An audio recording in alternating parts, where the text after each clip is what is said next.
Russian Foreign Minister Sergei Lavrov described US President Donald Trump's Gaza peace plan as general, but the best proposal on the table at the moment. Lavrov noted that while it primarily addresses Gaza, it leaves out the West Bank, but is acceptable to Arab nations and avoids outright rejection by Israel. We understand that this is probably the best thing on the table right now, at least the best in terms of acceptability for the Arabs, in terms of not being rejected by Israel, which is how I would characterize Netanyahu's position.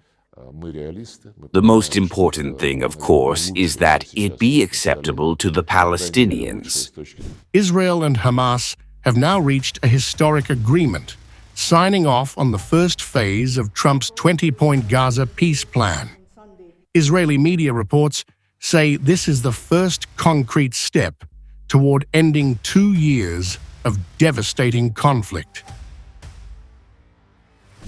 If you look at Donald Trump's plan, which we consider a positive step, given the need to stop the bloodshed, save lives, and restore the Gaza Strip, Gaza City, or what's left of them, Trump proposed his 20 points, which mention the word statehood, but it's phrased quite generally and in a context that only addresses what remains of the Gaza Strip.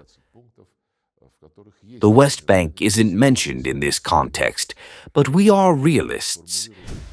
Under the deal, all remaining Israeli hostages in Gaza, 20 believed to be alive, are expected to be released within 72 hours. Israel will also pull back its troops to an agreed-upon line, setting the stage for humanitarian relief in Gaza. I am very proud to announce that Israel and Hamas have both signed off on the first phase of our peace plan. This means that all of the hostages will be released very soon, and Israel will withdraw their troops to an agreed-upon line as the first steps toward a strong, durable, and everlasting peace. This is a great day for the Arab and Muslim world, Israel, all surrounding nations, and the United States of America. The 20-point plan calls for an immediate end to hostilities, the release of hostages, and humanitarian support for Gaza, while excluding Hamas from governance.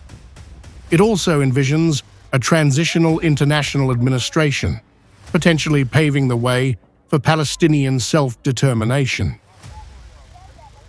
Every moment I imagine that moment of the day after, when the hostages will be home, when the soldiers return home. I get chills all over from head to toe, and I can't even imagine the amount of joy we will be able to feel as a people finally.